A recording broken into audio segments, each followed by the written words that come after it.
Bienvenue. Ok, prêt. Dieu aime ses enfants. Il les délivre de leur souffrance. Dieu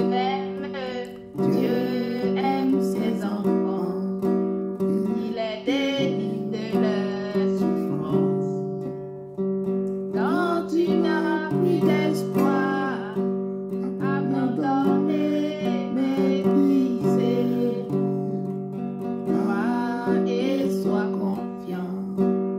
Dieu pourvoira à tous tes besoins. Dieu aime ses enfants. Il les délivre de leur souffrance. Quand tu n'as plus d'espoir, abandonné, méprisé, crois et sois confiant. Dieu pourvoira à tous tes besoins. Dieu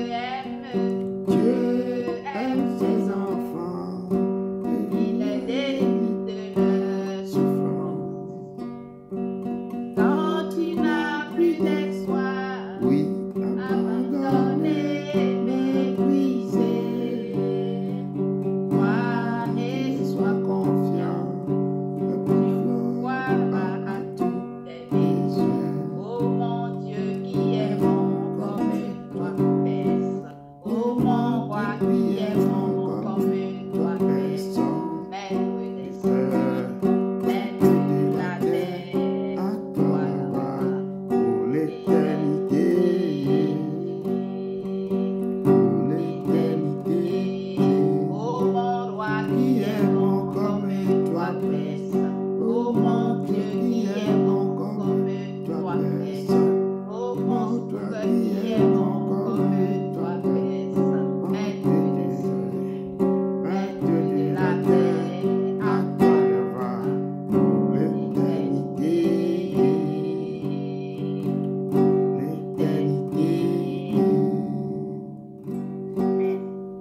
Merci, merci ma soeur, merci. Soyez les bienvenus, peuple de Dieu. Soyez les bienvenus, soyez les bienvenus.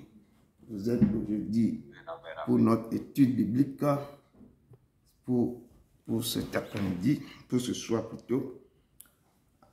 Donc, sans plus tarder, nous invitons notre soeur qui va nous conduire vraiment dans la prière d'ouverture. Shalom, shalom, peuple de Dieu. Shalom, Shalom. Shalom. Béni soit Dieu, le Père de notre Seigneur Jésus-Christ, le Père de miséricorde et le Dieu de toute consolation, qui nous console dans toutes nos tristesses. Joignez-vous à moi pour cette prière de ce soir. Dieu saint, Dieu miséricordieux, nous venons humblement devant toi ce soir comme des enfants perdus pour être réconfortés et sauvés. C'est toi seul qui peux nous consoler de toute affliction. Console nos cœurs et réconforte-nous. Tu n'as jamais laissé aucun de tes enfants orphelins. Tu nous tiens toujours par la main. Même dans n'importe quelle situation, tu es toujours avec nous. Amen. Si nous traversons les eaux, les flammes et le désert, tu es toujours avec nous. Et tu poses ta main puissante sur nous. Seigneur, nous te remercions de ta présence dans nos vies et de ta protection.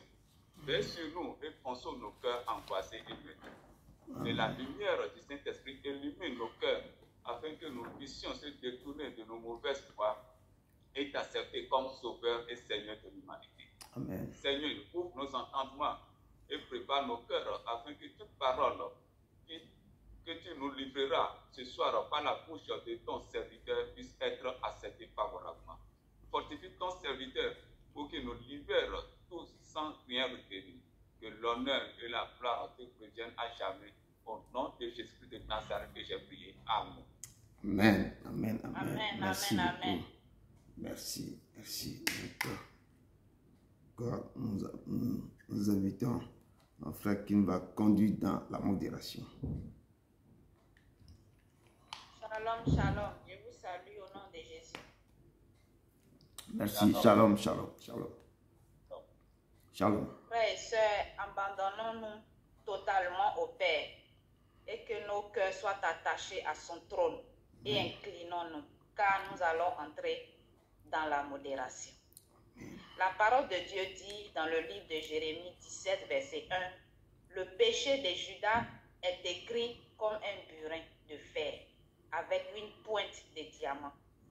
Il est gravé sur la table de les cœurs et sur les cornes de vos autels. » Bien-aimés, quand on pêche, on fait saigner le cœur de Dieu. Et le péché nous éloigne de lui.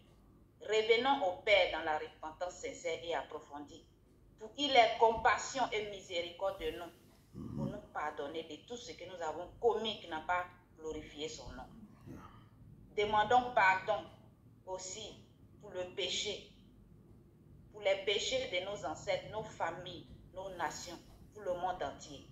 Pardonnons aussi à tous ceux qui nous ont fait du tort et libérons toute personne que nous avons emprisonnée dans notre cœur. Prions, peuple de Dieu. Dieu d'Abraham, d'Isaac et de Jacob. Dieu de gloire, Père Saint, je viens humblement devant ta face, Papa, vraiment, pour te demander pardon. Car je reconnais, Papa, que je suis une pauvre pécheresse qui ne mérite pas ta grâce. Mais à cause de ton amour, ta grande miséricorde, je te prie d'avoir pitié de moi. Accepte-moi tel que je suis. Pardonne-moi. Je te demande pardon, Seigneur, pour ma rébellion, Seigneur, Papa, pour mes manquements, mes offenses, tout ce que j'ai fait qui n'a pas glorifié ton nom. Je te demande pardon. Tout ce que j'ai fait qui a fait saigner ton cœur, oh Papa, pardonne-moi. Je te demande pardon sincèrement. Donne-moi. Je te prie, Seigneur, Papa, de m'aider, Papa, à me parfaire. Aide-moi à marcher sur le droit chemin avec toi.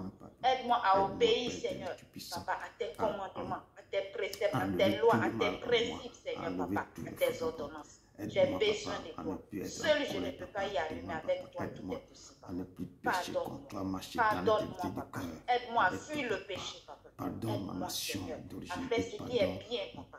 J'ai besoin de toi, Papa. Pardonne-moi, pardonne-moi, Seigneur, pardonne-moi. Je te demande pardon aussi pour le péché de mes ancêtres. Tout ce qu'ils ont fait, Papa, qui a fait vraiment saigner ton cœur. Parce que par ignorance, ils ont péché, Papa. Pardonne-les. Pour tout ce qu'ils ont fait, Papa, pardonne-les. Pardonne le péché de ma nation, Seigneur. Le péché, Seigneur, Papa, de ma famille, Seigneur. Péché, Seigneur, les péchés, Seigneur, Papa, l'éternel des armées du monde entier. Pardonne. Pardonne aussi le péché de mes frères et sœurs ici connectés et ceux qui vont regarder aussi, Seigneur, Papa, les vidéos. Tous ceux qui ont le cœur de nous suivre. Pardonnez, Seigneur, on n'est rien sans toi. Aie compassion de nous, Papa. Comme tu as dit que j'effacerai maintenant toutes les transgressions de nos iniquités. Nous demandons pardon sincèrement. Avant que je te demande quelque chose, Papa, je viens maintenant, Papa, toute personne à qui j'ai fait du tort, afin que mon frère du tort, je vais te demander pardon. Merci, oh Dieu de gloire. Je te prie, Seigneur, de nous pardonner. Nous avons vraiment besoin de toi, Papa. Merci. Au nom de Jésus de Nazareth, j'ai prié. Amen. Amen, amen, amen. Bien-aimé, le livre d'Éphésiens 1, verset 7 nous dit, « En lui, nous avons la rédemption par son sang, la rémission des péchés, selon la richesse de sa grâce. » Bien-aimé, le sang de la nouvelle alliance qui a coulé sur la croix du Golgotha est le signe de la nouvelle alliance entre Dieu et les hommes. Et ce sang nous a réconciliés avec le Père. Le sang-là nous a rachetés du péché de l'enfer. Ce sang-là nous guérit de nos maladies. Ce sang-là nous donne la victoire dans nos combats. Ce sang-là parle à notre faveur. Ce sang-là nous délivre. Ce sang-là nous libère. Ce sang-là détruit les autels qui sont dressés contre nous. Ce sang-là nous fait sortir des prisons du monde des ténèbres. Bien-aimés, sans ce sang, on n'est rien. Sans ce sang, on n'est rien. Parce que de nature, l'homme est pécheur. Et à cause de nos iniquités, qu'il est venu transporter toutes nos fautes sur la croix du Golgotha. Et ce sang nous a rendus libres. Ce sang nous guérit. Ce sang nous a pardonné. Bien-aimés, ce sang nous a donné la vie. C'est pourquoi, frères et sœurs, je vous invite maintenant, appliquons ce sang de la nouvelle alliance maintenant. qui a coulé à la croix du Golgotha pour nous laver de nos fautes, nos iniquités, nos transgressions, afin que nous soyons agréables devant le Père, parce qu'il a dit, sans la sanctification, nul ne verra sa gloire. Prions, peuple de Dieu. Éternel des armées, Dieu Tout-Puissant, je ne cesserai jamais de te dire merci, Papa, pour ce tas d'amour, Seigneur, que tu as eu pour nous, Papa, en donnant ton Fils unique qui est mort sur la croix du Golgotha. Et ce sang a jailli, coulé à cause de nous pauvres pécheurs, Papa. Ce sang-là, Papa, a coulé sur la croix du Golgotha. Ce sang-là nous a réconciliés avec toi. Ce sang-là nous a délivrés du péché de l'enfer. Papa, je ne cesserai jamais de te dire merci. Papa, merci pour ton amour, Seigneur, infini. Tu nous le démontres tous les jours, Seigneur, sur ta amour-là. Merci infiniment. Merci pour la victoire que nous avons, Seigneur, dans ce sang. Merci, Seigneur, parce que ce sang-là, dans nos combats, Seigneur, nous avons la victoire. Merci, Père, j'applique ce sang-là maintenant sur ma vie. Me laver maintenant de tout suivi, de toute iniquité, afin que je sois agréable devant toi. Car tu as dit dans ta parole, Papa, sans la sanctification, nul ne verra ta gloire. Que ton sang nous lave, nous purifie de toute iniquité, Papa. Je plonge ma robe dans ce sang-là, afin que ma robe soit propre, Seigneur, Papa, comme la neige, Papa, pour que je puisse trouver miséricorde, Seigneur, grâce à pardon. Merci, Papa, que le sang coule dans tous les hôpitaux de la figure de nos maladies. Que tes sangs guéris, enlève les tumeurs, les maladies, les cancers, enlève tout, Papa, sang de la nouvelle alliance maintenant, parcours les pays les plus reculés, les gens qui ont des problèmes, qui n'arrivent pas, que tu sang les guéris, qui les guérit, qui les remplit le cœur, qui enlève tout cas. Tous les gens qui sont dans le coma, que le sang agisse sur eux. Ceux qui sont en train de mourir, que le sang maintenant parle à leur place, tout ça. Sang de l'agneau descend et agit. Au nom de ton Fils Jésus-Christ. Amen, amen, amen. Amen. Bien-aimé, le Saint-Esprit de Dieu. Le livre d'Éphésiens 4, verset 30 nous dit, n'attristez pas le Saint-Esprit de Dieu, par lequel vous avez été scellés par le jour de la rédemption. Bien-aimé, en tant qu'un enfant de Dieu qui a le Saint-Esprit en lui, nous devons veiller sur ce qui sort de notre bouche. Parce qu'on peut attrister le Saint-Esprit de Dieu qui est en nous. Donc, frères et sœurs, faisons un effort. Ne calomnions pas, ne critiquons pas, n'envions pas, ne mentons pas, ne nous enseignons pas en compagnie des moqueurs. Faisons un effort. Contrôlons toutes les paroles qui sortent de nos bouches pour ne pas blesser notre prochain. Parce que certaines paroles que nous faisons sortir de notre bouche attirent les esprits démoniaques dans notre vie. Si ton frère ou ta soeur a un problème qu'il en souffre, réconforte-le avec des paroles douces et sois tendre avec cette personne. Ne l'attriste pas avec des paroles blessantes parce que le Saint-Esprit ne sera pas content de nous. Quelles que soient les circonstances, ne faisons pas sortir des paroles négatives de nos bouches.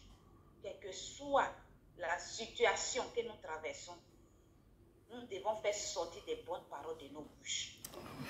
Bien-aimés, demandons au Père de nous aider à être remplis d'amour pour aimer notre prochain. Parce que sans l'amour, on ne peut rien faire. Et qu'il nous aide aussi à être des enfants véritables, remplis du Saint-Esprit, pour être changés, transformés, pour bien nous comporter. Et que nous soyons des exemples pour les autres. Prions, peuple de Dieu. Éternel des armées, Dieu Tout-Puissant, Papa, je viens humblement devant ta face, Seigneur. Tu as dit pour que vraiment, Seigneur, tu tu puisses ne peux pas m'aider, me Papa. laisser.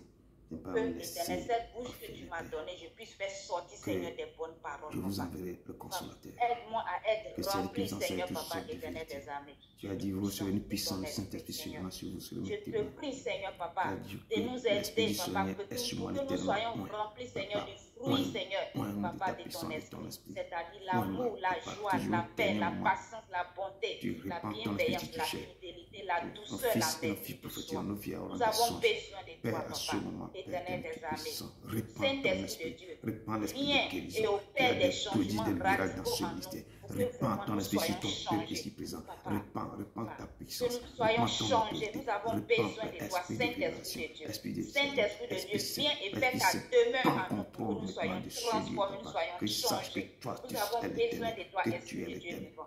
Viens, habite en nous. Nous avons besoin de toi, Esprit de Dieu vivant. Esprit Saint, Viens esprit de créativité, change-nous, esprit que de vraiment nous guérison, soyons des exemples, Seigneur, pour les autres. que Saint-Esprit chaque de Dieu, personne qui nous suit avons ce besoin ministère, de toi. qui est ici, Remplis-nous de ta puissance, remplis-nous de ton onction, remplis-le pour de ta que puissance, vraiment nous de soyons ton transformés, autorité, changés. de ta puissance. Vraiment, L'Esprit Saint, Seigneur, prends nous avons contrôle besoin maintenant de de toi. nous. Nous te rendons Aide-nous ça, vraiment car à tu es faire le Dieu sortir des des paroles, Seigneur Papa, qui sont vraiment bien en temps, Esprit Saint, pour ne pas prends que, Seigneur, contrôle ce nous soir. t'attristons, Prends Esprit contrôle de Dieu Prends vivant. contrôle ce Merci, soir. Saint-Esprit de Prends Dieu. contrôle ce soir. Je sais que, Papa, tu es au contrôle de Prends nous. contrôle ce soir. Merci, Car tu es Saint-Esprit le de Dieu Dieu. vivant. Viens maintenant et installe-toi en nous, pour que vraiment nos vies soient transformées, nos vies soient changées. Saint-Esprit de Dieu, merci des fonctions miraculeuses dans nos vies. Merci, merci. Ne nous abandonne pas, ne nous délaisse pas. Nous avons besoin de toi. Tu es la source d'une grande joie pour nous. Nous avons besoin de toi. Tu es notre réconfort. C'est toi qui nous consoles dans nos afflictions. Nous avons besoin de toi. Ne nous abandonne pas. Descends maintenant et console les cœurs attristés, les cœurs qui sont vraiment, Seigneur Papa, dans la médite, dans la tristesse. Nous avons besoin de toi. Saint-Esprit de Dieu, descends maintenant et enlève la tristesse en nous, enlève l'inquiétude en nous et conduis-nous dans la vérité parce que toi-même tu es vérité. Merci de prendre le contrôle de tout chose dans nos vies. Merci, merci, Saint-Esprit de Dieu. Prends ce qui est du Père pour nous enseigner. Tu es la plénitude du Père. Merci de nous révéler les choses cachées. Merci de nous remplir d'amour. Remplis-nous d'amour. Remplis-nous d'amour. Remplis-nous d'amour parce que toi-même tu as amour. Sans l'amour, on ne peut rien faire. Nous avons besoin de toi, Esprit de Dieu. Merci pour ta présence. Merci, tu prends le contrôle de tout choses. Nous te donnons la place qui t'est due. Que l'atmosphère que tu diriges s'installe. Dirige-nous et enseigne-nous encore. Béni sois-tu. Au nom de Jésus de Nazareth. Amen. Amen, amen, amen. Merci beaucoup, ma soeur. Que Dieu te bénisse abondamment. Merci. Maintenant, nous allons vraiment rentrer dans l'adoration et la louange. Je prends seulement 3 chansons. Après, on va aller vite. Amen. Que Dieu vous bénisse abondamment. Merci. Amen. Ici, dans les louanges et dans l'adoration, il est le Dieu vivant. Il est le Dieu vivant. Il nous a dit que vous devez vous, à cette chanson, abandonnez-vous totalement à Dieu. Abandonnez-vous à lui. Dans tout ça, il faut vous remettre. Tu dis que vous tout ce qui a faim, soit venez, sans argent, sans rien payer. Venez, dit que vous tout ce qui avez quoi, vous qui avez des problèmes, des charges, des fardeaux lourds, ramenez les fardeaux et abandonnez-vous. Abandonnez tout dans sa main. Abandonnez vos corps comme sacrifice vivant sur sa main. Et tout ce que vous avez comme problème, comme sage, donnez à l'Éternel. Et c'est lui qui va agir. C'est lui qui part dans tout. Donc, je chante ça un peu en anglais. Et il dit que tout ce que j'ai, je vais abandonner ça à Jésus. Donc, si vous avez des problèmes dans la maison, prenez tous ces problèmes-là, donnez ça à Dieu. C'est lui qui peut vous décharger de ça. Amen. Amen. Amen. All to Jesus I surrender. All to Him I freely give. I will ever love and trust Him in His presence daily. All to Jesus I surrender, humbly at His feet I bow. All the precious are forsaken, take me, Jesus, take me now. I surrender all, I surrender all.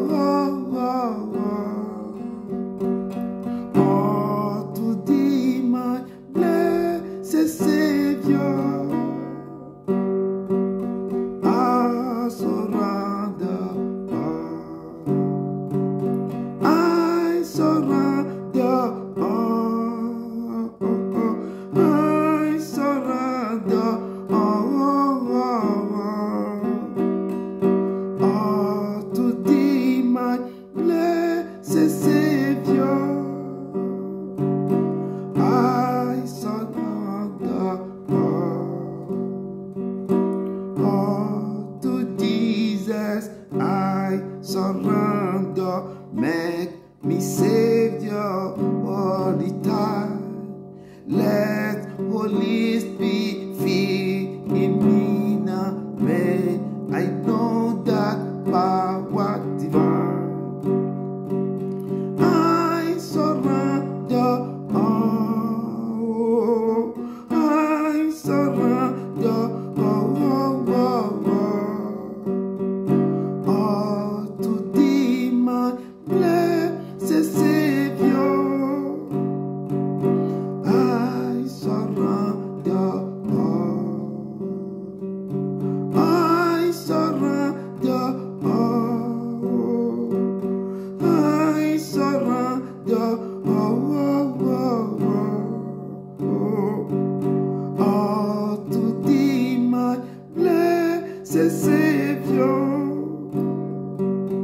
I surrender all to thee, my blessed Savior. I surrender all, I surrender all. Vous devez vous abandonner tout à l'Éternel. Vous devez vous abandonner tout, parce qu'il est le seul vrai Dieu. Il n'y a rien. Vous devez vous abandonner à lui. Parce que c'est lui qui est au-dessus de tout. Il est au-dessus de tout pouvoir, de toutes choses. Rien ne peut l'empêcher. Rien. Il n'y a que lui seul. Il est au-dessus de tout. Il est au-dessus de tout. Au-dessus des puissances, au-dessus des rois, au-dessus de la nature et de la création, au-dessus de tout le plan des hommes sages. Bien avant le monde tu existes, au-dessus des royaumes, au-dessus des trônes, au-dessus des merveilles que ce monde a connues, par-dessus tout le trésor de la terre. Rien ne peut mesurer ta valeur.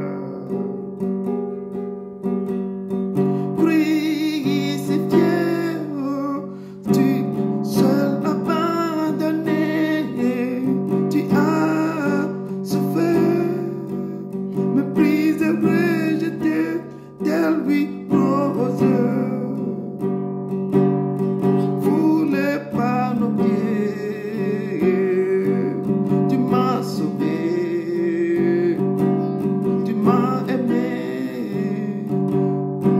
par-dessus tout.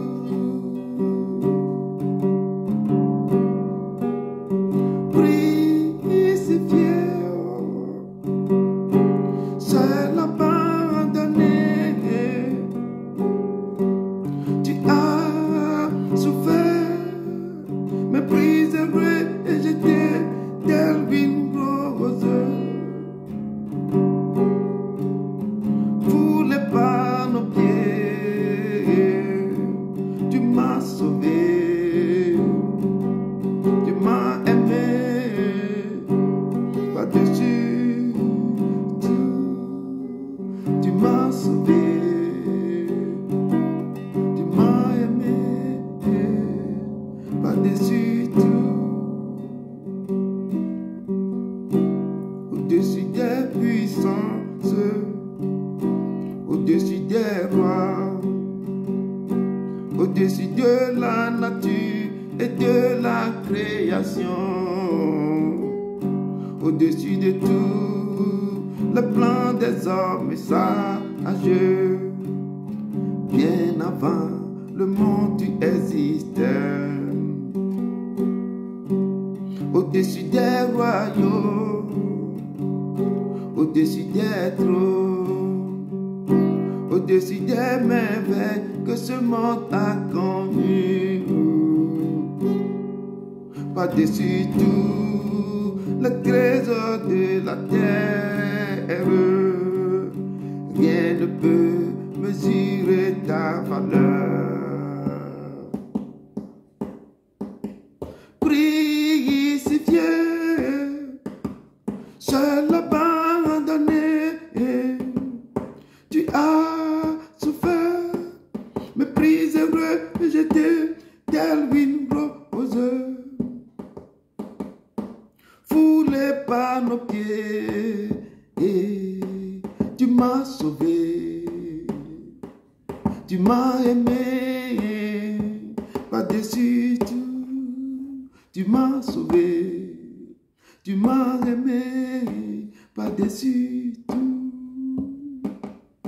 Crucifié, seul abandonné, tu as souffert, méprisé, rejeté, tel une rose, foulé par nos pieds, tu m'as sauvé, tu m'as aimé, par-dessus tout, par-dessus tout. Oui, il nous a aimés, il nous a sauvés, par-dessus tout. Il n'y a pas un autre Dieu semblable à lui.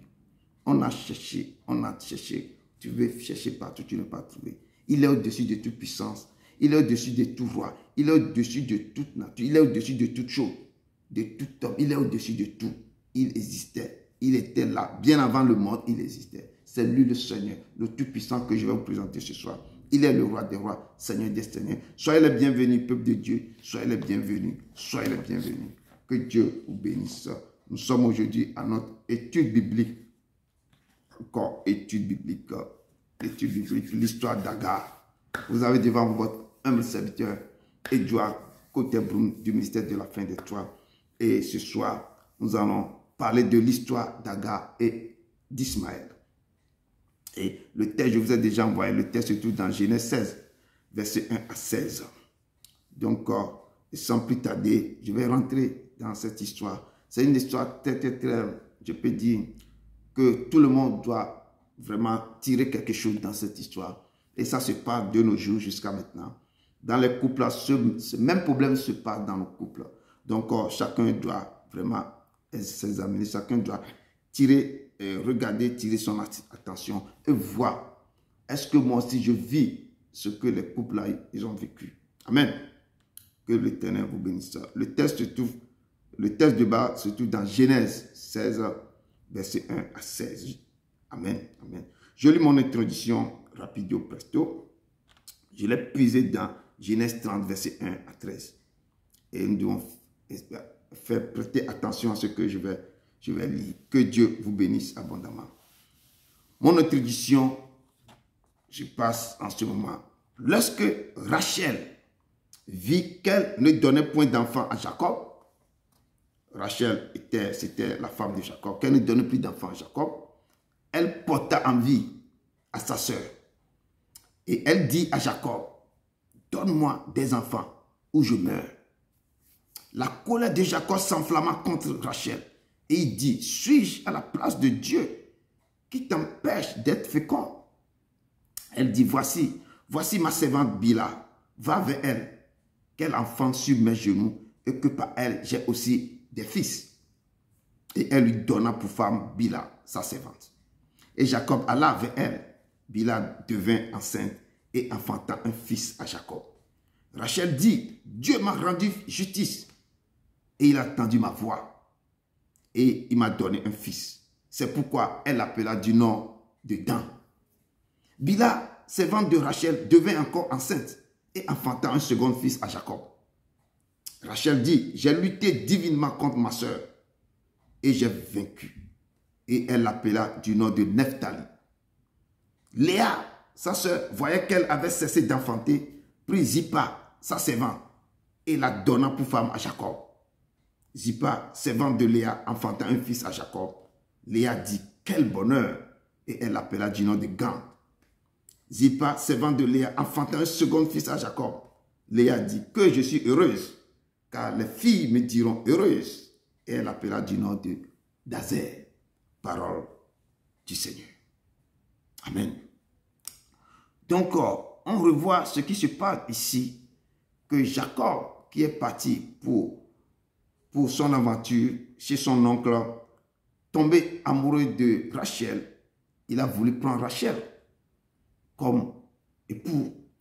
Mais il a travaillé 7 ans pour Rachel. Mais comme le père de Rachel voyait que Jacob, la bénédiction accompagne Jacob, tout ce que Jacob touche se multiplie. Il a doublé, il a triplé, même doublé Jacob. Au lieu de donner Rachel, il a donné la sœur Léa. Et Jacob s'est rendu compte maintenant. C'est le lendemain qu'il s'est rendu compte. Et le père a dit que bon, c'est fait. Chez nous ici, notre loi, c'est ça. L'aîné doit passer avant la cadette. Donc, tu es obligé de faire quoi? Et Jacob a proposé maintenant à son beau-père que bon, je vais rester encore 7 ans, travailler pour Rachel. Et en tout, il a comptabilisé 14 ans pour avoir les 2 femmes. Mais parmi les 2 femmes, il y a une qui est stérile. Donc, ce qu'on va voir ici, c'est ça qui est passé aussi avec Jacob. Et sa femme lui donnait sa servante. Et sa servante, il allait 2 fois chez sa servante. Sa servante lui a donné 2 enfants. Et Léa aussi donnait encore sa servante. Et donc, 2 femmes que Jacob veut avoir, c'est à devenir 4 ou 5 femmes. Donc, il était le père de notre, celui qui est le patriarche des 12 tribus d'Israël, Jacob. Donc, c'est tout ça là qui a fait les 12 tribus d'Israël, les servants. Donc, je dis que ce problème-là se passe dans les couples de nos jours. Amen. Donc, je lis le texte de base, que chacun soit vraiment attentif. Ce qui se passe ici se passe partout, se passe de nos jours maintenant. On est en 2024, ce qui s'est passé dans ce temps avant Jésus-Christ se passe encore maintenant. Amen. Je lis le texte, Genèse 16, du verset 1 à 16. Sarah, femme d'Abraham, ne lui avait point donné d'enfant. Elle avait une servante égyptienne nommée Agar. Et Sarai dit à Abraham, voici l'Éternel m'a rendu stérile. Viens, je te prie, vers ma servante. Peut-être aurais-je par elle des enfants. Abraham écouta la voix de Sarai. Alors Sarai, femme d'Abraham, prit Agar, l'Égyptienne, sa servante, et la donna pour femme à Abraham, son mari. Après qu'Abraham eut habité 10 ans dans le pays de Canaan. Il alla vers Agar et elle devint enceinte. Quand elle se vit enceinte, elle regarda sa maîtresse avec mépris. Et Sarai dit à Abraham, l'outrage qui m'est fait retombe sur toi. J'ai mis ma servante dans ton sein. Et quand elle a vu qu'elle était enceinte, elle m'a regardé avec mépris. Que l'Éternel soit juge entre moi et toi. Et Abraham répondit à Sarah, voici ta servante. Est à ton pouvoir, agis à ton égard comme tu le trouveras bon. Alors Sarai la maltraita et Agar s'enfuit l'un d'elles. L'ange de l'Éternel la trouva près d'une source d'eau dans le désert, près de la source qui est sur le chemin de Shur. Il dit, Agar, servante de Sarai, d'où viens-tu et où vas-tu? Elle répondit, je fus loin de Sarai, ma maîtresse. L'ange de l'Éternel lui dit, retourne vers ta maîtresse et humilie-toi sous sa main. L'ange de l'Éternel lui dit, je multiplierai ta postérité. Elle sera si nombreuse qu'on ne pourra la compter. L'ange de l'Éternel lui dit, voici, tu es enceinte et tu enfanteras un fils à qui tu donneras le nom d'Ismaël, car l'Éternel t'a entendu dans ton affliction. Il sera comme un âne sauvage. Sa main sera contre tous et la main de tous sera contre lui. Et il habitera en face de tous ses frères. Elle l'appela Ata El-Roy, le nom de l'Éternel qui lui avait parlé. Car elle dit, ai-je rien vu ici après qui m'a vu? C'est pourquoi l'on a appelé ce puits le puits de Lachaï-Roy. Il est entre Kadès et Bared. Agar enfanta un fils à Abraham et Abraham donna le nom d'Ismaël au fils qu'Agar lui enfanta. Dernier verset. Abraham était âgé de 86 ans lorsqu'Agar enfanta Ismaël à Abraham, parole de l'Éternel. La promesse de l'Éternel s'accomplira certainement. Ne doute plus, il est fidèle. Si tu crois en Jésus-Christ, oh, la promesse de l'Éternel s'accomplira, oh, certainement, oh, s'accomplira, oh, s'accomplira certainement. Ne doute plus, il est fidèle. Si tu crois en Jésus-Christ, oh, la promesse de l'Éternel, oh, s'accomplira certainement. S'accomplira certainement. Dieu d'Abraham, d'Isaac et de Jacob, nous sommes encore au blottier, au pied de ta croix, papa, pour t'attendre, pour que tu libères les paroles, pour que tu nous parles, pour que tu nous embrasses, papa. Ce soir, nous allons rentrer dans l'histoire d'Agar Ismaël, papa. Ouvre le cœur, efface-moi comme et parle au cœur de tes enfants. Ouvre le cœur, ceux qu'ils ont examiné, ceux qu'ils ont vu, ceux qu'ils ont lu, ceux qu'ils ont médité. Papa, touche le cœur pour qu'ils fassent l'œuvre que tu les as confiés de faire. Papa, je te loue, je te loue. Parle à leur cœur, qu'eux-mêmes, ils libèrent les paroles qu'ils ont retenues. Papa, je te loue. Au nom puissant de ton Fils jusqu'à Nazareth. Amen, amen, amen, amen. Peuple de Dieu, je vous laisse la parole. Je suis suspendu à vos lèvres. Que Dieu vous bénisse. Amen. Donc, vous avez les tuteurs, comme je disais, ce que vous avez médité, ce que vous avez retenu de ce texte, vous devez partager avec nous, parce qu'il y a beaucoup de choses à dire dans ce texte. Parce que nous vivons les choses se passent actuellement dans toutes les maisons maintenant. Dans les couples, vivent des choses extraordinaires comme ça. Amen. Donc, je vous laisse.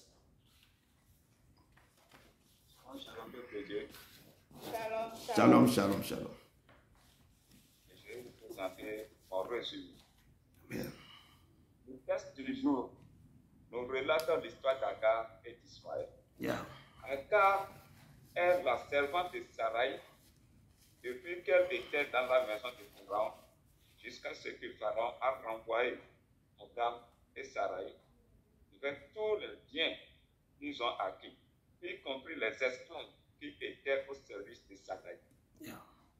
C'est depuis lors que Agar suit sa maîtresse Sarai comme étant sa servante.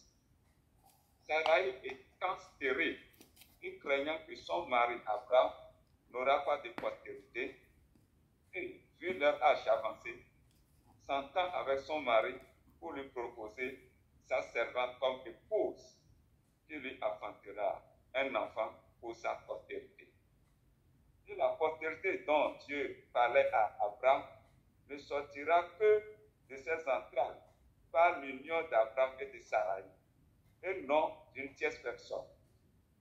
Or, Abraham a manqué de la sagesse pour accepter la proposition de Sarai, sinon il allait la refuser, car c'est à lui seul que Dieu a parlé.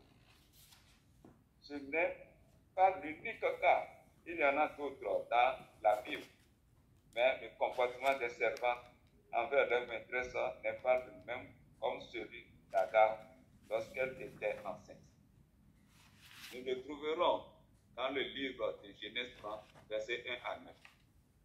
Le texte d'introduction du serviteur de Dieu qui parlait des deux femmes de Jacob, Léa et Rachel. Qu'est-ce que nous pouvons tirer de ce texte que l'homme de Dieu avait lu? Tout simplement, c'est que ces servantes étaient restées obéissantes et soumises à leur maîtresse. C'est ce qui leur a permis d'être encore enceintes. Et ce n'était pas le cas pour Agar qui a méprisé sa maîtresse lorsqu'elle était enceinte. Ce qui découle de cet acte est que Sarah a labouré l'iniquité et a semé l'injustice pour moissonner les fruits. Il n'a qu'à s'en prendre à elle-même.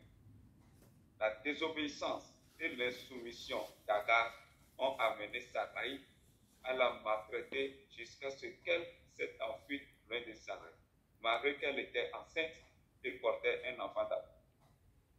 L'ange de Dieu l'a retrouvé dans le désert et lui a demandé d'être humble et de se retourner vers sa maîtresse, car c'est dans l'humilité qu'on peut tout avoir. L'ange l'a béni et lui a fait une promesse tout en la donnant le nom à l'enfant qu'elle portait dans son sein. Abraham était âgé de 86 ans lorsqu'Agar lui enfanta Ismaël. Ce que je retiens de ce texte est que les femmes au foyer, les maîtresses, doivent être clairvoyantes et que les servantes soient humbles afin de trouver faveur et grâce aux yeux de leur maîtresse et mère. Et enfin, il faut de la patience envers Dieu et d'attendre le temps fixé par lui pour que sa promesse soit accomplie dans nos vies. Amen. Amen. Amen, amen, amen. Amen. Vraiment, amen. Que Dieu te bénisse pour vraiment que la pierre que tu apportes dans sa maison, c'est ça que Dieu devait œuvrer pour lui, que chacun aussi touche le test et dit c'est ça que le travail que Dieu veut qu'on fasse aussi dans sa maison. Et c'est tout ça. Amen. Donc ça fait partie Amen, de amen. chercher aussi sa face en méditant, en faisant des résumés, en parlant. Tu aussi chercher. Donc que Dieu te bénisse, que Dieu vous bénisse. Amen. Ok. Shalom, shalom. Shalom. Je lis le texte, je vais vous relater ce que j'ai retenu dans ce texte. Sarai, la femme d'Abraham, était stérile. Et elle a prié son mari d'aller vers sa servante Agar pour lui donner un fils. Et Abraham a écouté la voix de Sarai. Sarai donna sa servante égyptienne Agar à son mari Abraham. Quand Agar se vit enceinte, elle regarda sa maîtresse avec mépris. Lorsque Sarai a raconté le comportement d'Agar à son égard, Abraham lui dit d'agir à son égard comme elle le trouvait bon. Sarai la maltraita malgré qu'elle était enceinte et Agar s'enfuit dans le désert où elle rencontre un ange de l'Éternel qui lui demande où va-t-elle.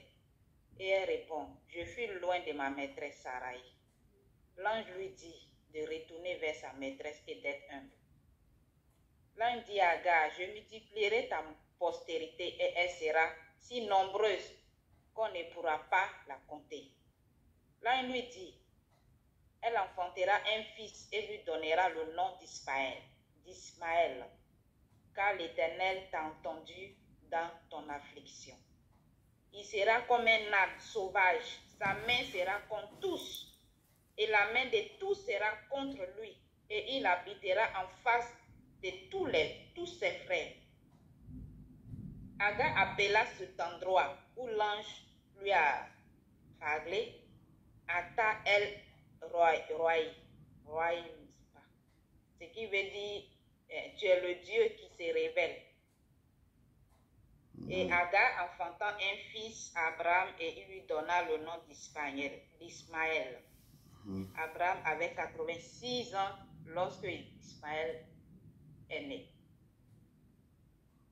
La leçon que je tire dans ce texte, Sarah était fatiguée des humiliations parce qu'aujourd'hui on voit ça quand tu es stérile.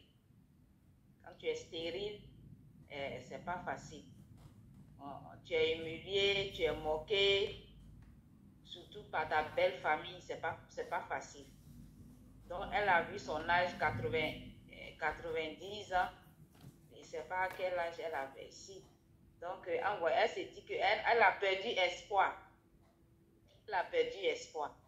Donc elle s'est dit, bon, pour donner, comme on appelle, un héritier à mon fils, je vais prendre ma servante pour lui donner, comme ça elle va lui donner un fils. Et il sera l'héritier. À mon mari. Donc, un héritier à mon mari. Oui, vas-y. Un héritier mâle. un héritier mâle. Non, Mais, un héritier à son mari je Abraham. vois aussi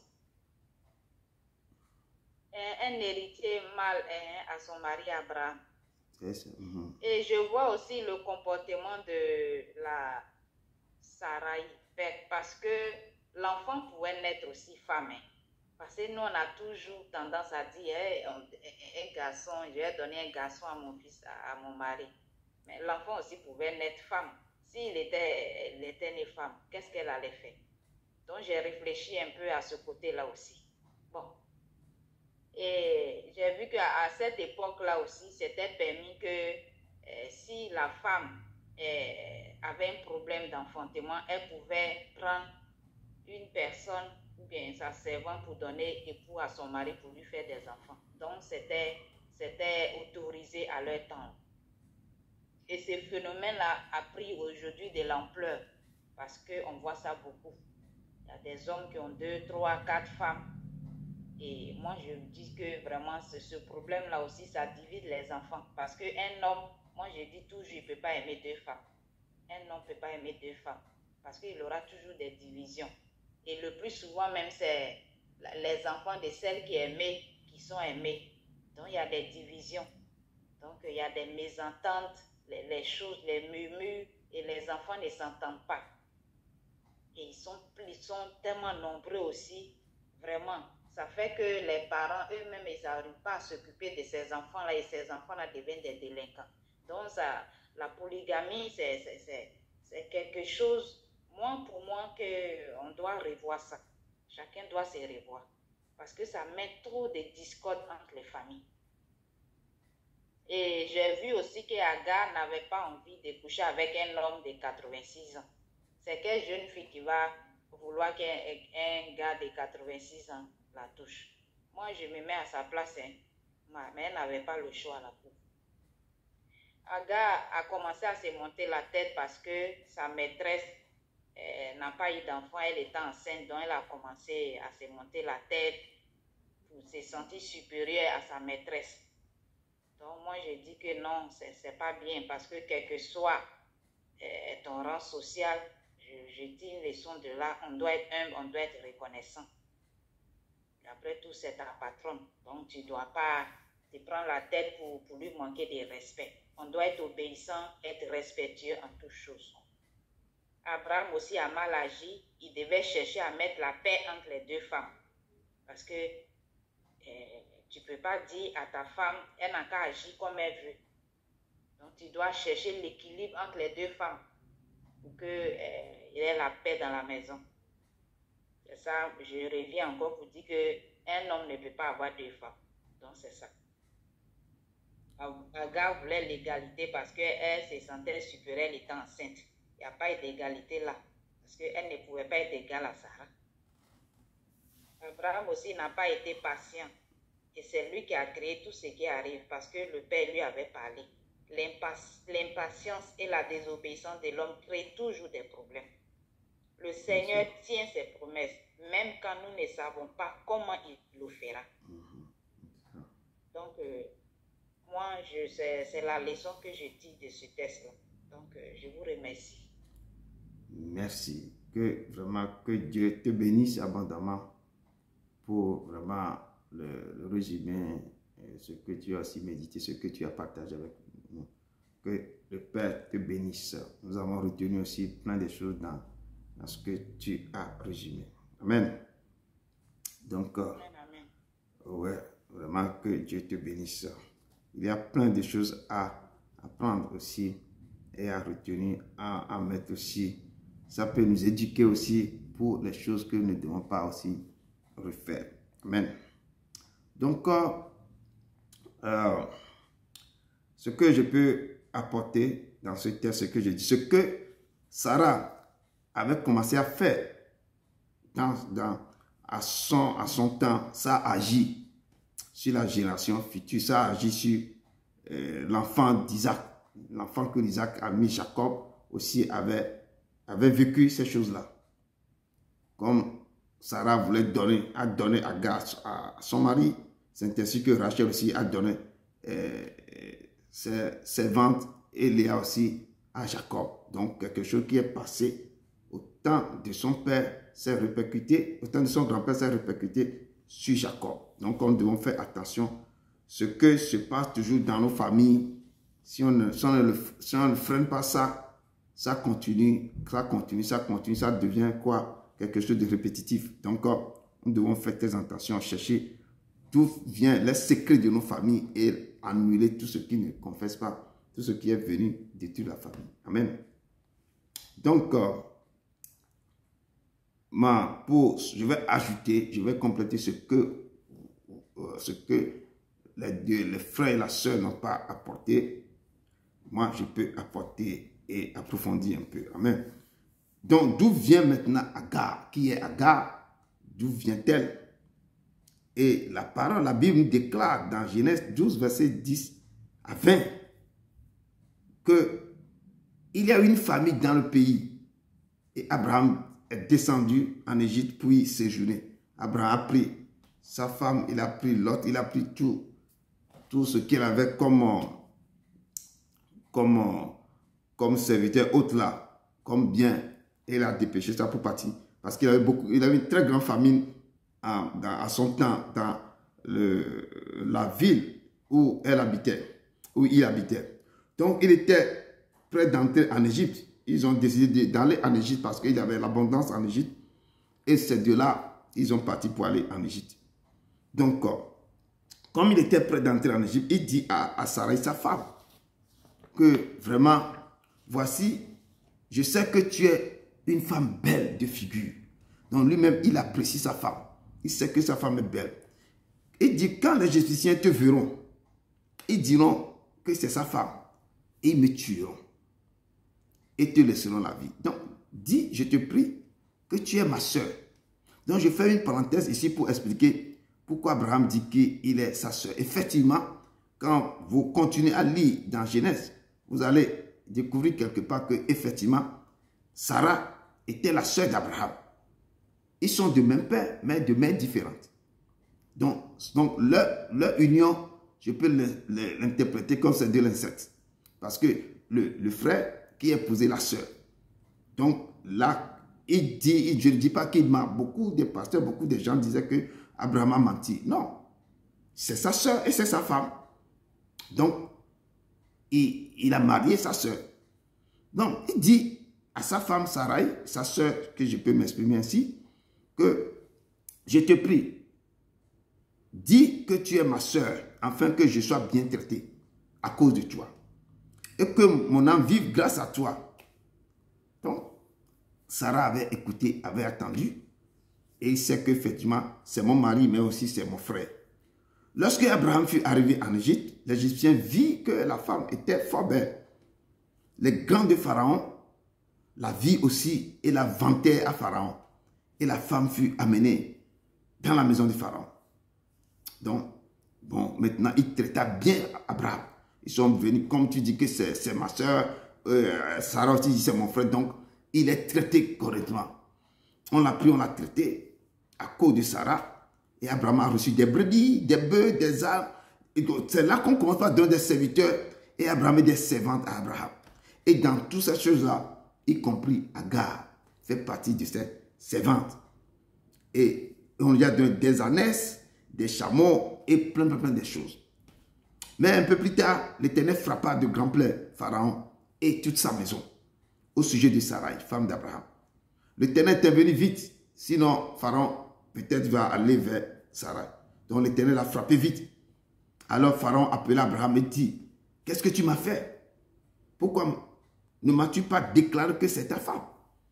Pourquoi as-tu dit que c'est ma soeur? Aussi l'ai-je prise pour ma femme? Maintenant, voici ta femme, prends-la et va-t'en. Et Pharaon donna l'ordre à ses gens de le renvoyer, lui et sa femme, avec tout ce qui lui appartient.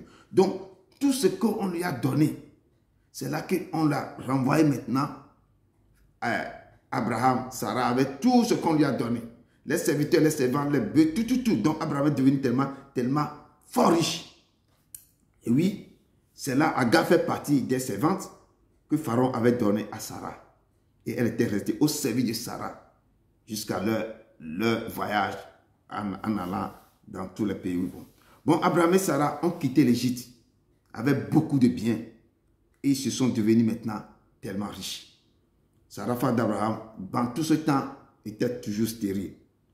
Mais l'Éternel avait fait une promesse à Abraham en lui disant, c'est celui qui sortira de tes entrailles. Il dit que celui qui sortira de tes entrailles, qui sera ton héritier. Et Dieu sait que c'est sa femme qui est Sarah. Donc Dieu ne pensait pas que c'est une autre femme qui va lui donner l'héritier. Quand il est marié avec Sarah, donc quand Dieu dit à l'homme que c'est l'héritier, ton héritier va sortir de tes entrailles, non, c'est toujours, c'est la femme que tu as qui va te donner cet héritier. Mais depuis là, Abraham ne comprenait pas ce que le Père lui dit tout le temps.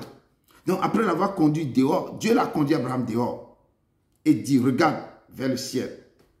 Et Abraham regarde le ciel et Dieu lui dit, compte les étoiles. Si tu peux les compter, et il lui dit, telle sera ta postérité. Si tu peux compter les étoiles là, telle sera ta postérité. Et là, Abraham a eu confiance en l'Éternel qui lui fit imputa à justice. Donc, le temps passe et repasse, le temps passe. Abraham ne voit pas. La promesse arrive à sa vie. Donc, l'âge avançait jusqu'à l'âge de 85 ans. Et Sarah aussi commençait par aussi, l'âge continuait à avancer à Sarah. Et Sarah n'en pouvait plus. Et Sarah avait pensé aussi que, bon, j'avais une belle servante qui est Agar, qui est toujours à côté de moi, qui me servait tout le temps. Donc, et notre texte de base nous dit que Sarah, femme d'Abraham, notre texte de base, verset 1, nous dit, Abraham et Sarah, femme d'Abraham, ne lui avaient point donné d'enfant. Elle avait une servante égyptienne nommée Agar. Et elle dit à Abraham, voici, l'Éternel m'a rendu stérile. Viens, je te prie, fais ma servante, peut-être aurais-je par elle des enfants.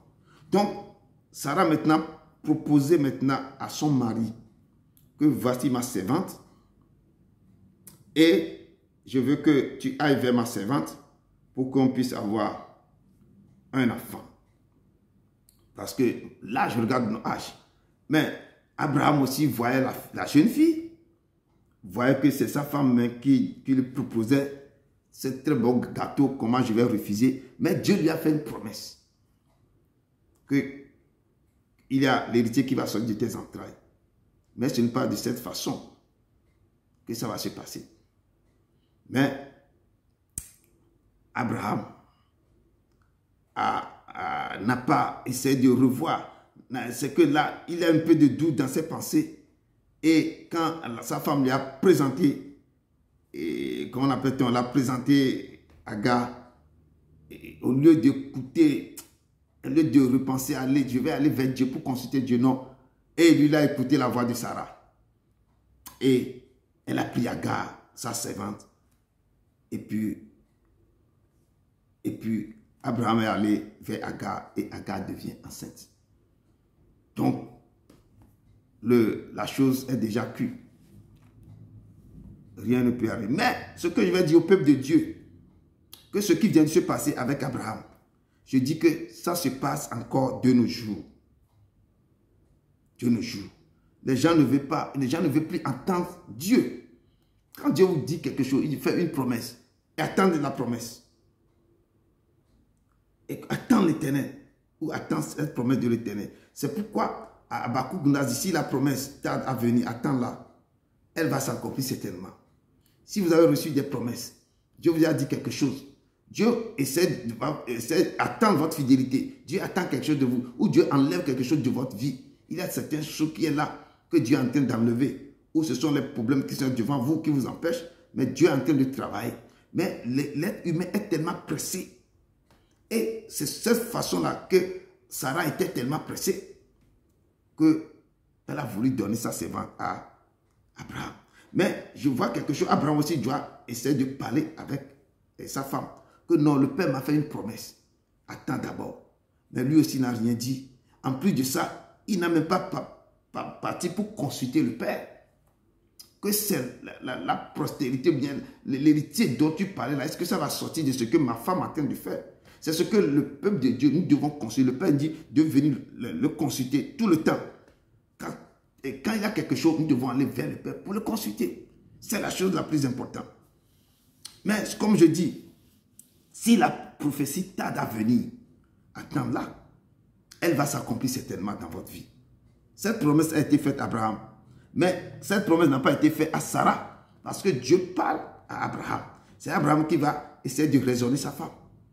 Mais Abraham n'a pas raisonné sa femme. Donc, lorsque elle donna pour femme à Abraham, normalement, comme je dis, Abraham ne doit pas accepter ça. Il doit raisonner sa femme pour lui expliquer que non, quand l'Éternel m'a fait une promesse et l'Éternel a établi une alliance avec moi, on devait attendre. Il doit discuter, mais il n'a pas fait ça. Mais,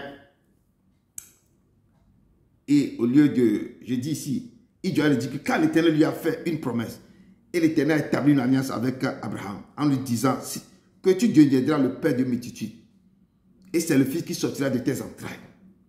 Mais nous voyons cette scène partout dans les familles actuellement. Cette scène, je te dis, on le voit partout dans les familles de nos jours. Certaines femmes qui se sentent stériles de nos jours cherchent à tout prix. Faire comme à tout prix, à faire comme Agar. Je dis, on le voit. Il y a beaucoup, je ne vais pas citer les noms, il y a tellement. D'autres même, si c'est le monsieur qui a des problèmes d'enfantement, les femmes débarquent à la maison avec une grossesse. Ils savent très bien, les femmes savent très bien que mon mari a des problèmes. Le mari, des fois, le mari ne sait pas que le problème vient d'elle. Mais les femmes, les femmes sont tellement habiles. Ils ont le sens que l'homme n'a pas. Et ça se passe, etc. Beaucoup. Les hommes, certains hommes se déchaînent sur les servantes de la maison. Parce qu'il y a quelque chose. La femme, elle ne peut pas se séparer de la femme. La femme aussi ne donne pas d'enfant. La famille, c'est derrière les poules. Si les bons, les servants sont là pour te voir, les nuits sautent sur les femmes. Les servants et les engrossent. Et il y a des problèmes. Ou des fois, ce sont les femmes même qui parlent aux servantes de la maison. Comme ça se passe avec Agar maintenant. Et de prendre les servantes qui sont là pour dire non, on va te donner de temps en temps. Tu veux aller chaque soir vers mon mari jusqu'à ce que l'enfant qui va venir, l'enfant sera à nous. C'est comme on prend cette femme comme une femme porteuse. Et les choses se passent tout le temps de nos vies. Et ça se passe, beaucoup sont au courant de ça. Et il y a des secrets dans les couples dont les choses se passent. Ce qui s'est passé avec Sarah, avec Léa et Rachel, ça se passe de nos jours. Donc nous devons tirer des leçons de ce qui vient de se passer avec Agar et Sarah. Ce problème détruit beaucoup de couples aussi. Et crée plus tard des troubles terribles. On connaît le problème que cette affaire avait entraîné dans le monde. Dans ce moment maintenant, le problème qui s'est passé avec Agar, Sarah et Abraham là, on connaît ce problème. Donc je ferme cette parenthèse. On revient à notre verset du jour. Donc le verset 4 nous dit quelque chose ici. Abraham alla vers Agar et elle devient enceinte. Et quand elle se vit enceinte, comme je dis toujours, elle regarda sa maîtresse avec mépris. Oui, parce que maintenant, elle se partage le même mari, même lit, donc elle se croit égale à sa maîtresse. Et c'est ça, je dis que les maris qui prennent les servantes de la maison et commencent par aller avec eux, il n'y a plus quoi, il n'y a plus de respect avec sa maîtresse à la maison. Sa femme, même la servante, ne respecte plus la femme de la maison. Parce que les deux maintenant partagent le même mari. Et des fois, ils font des choses jusqu'à ce que la femme même pris bagage et quitte la maison. Donc, c'est la servante qui a pris maintenant le dessus. Et ainsi de suite. Il y a tellement de choses qu'on voit, qu'on a entendu qui se passe actuellement. Certaines bonnes maintenant qui prennent maintenant le foyer maintenant, arrachent le foyer de leur maîtresse.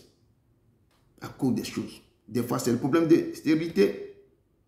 C'est le problème de la femme ne veut rien faire à la maison. Elle est toujours allée chez les pédicures, manicures, tout ça là. Et c'est la bonne qui travaille à la maison. Tant que la servante est toujours dans la chambre, elle dresse le lit, fait ceci, comme ça. Un jour, c'est elle-même qui sera le lit qu'on va dresser. Donc, nous devons faire très attention. Je dis, ce problème-là se passe actuellement. Ça fait que Agar ne veut plus respecter. Il voit sa maîtresse avec mépris. Ne veut plus la respecter et elle se croit égale à sa maîtresse. Et c'est la parole de Dieu qui me dit ça. Donc la Bible déclare dans Galates 4, verset 21-31. La parole de Dieu dit dans ces versets de Galates que car il est qu'Abraham eut deux fils. un de la femme esclave et un de la femme libre. Mais celui de l'esclave naquit selon la chair. Celui qui est naquit selon la chair, c'est Ismaël qui va naquir selon la chair. C'est l'enfant de l'esclave. Et celui de la femme libre naquit en vertu de la promesse. Cette promesse que Abraham doit attendre, qui n'arrive pas à attendre là.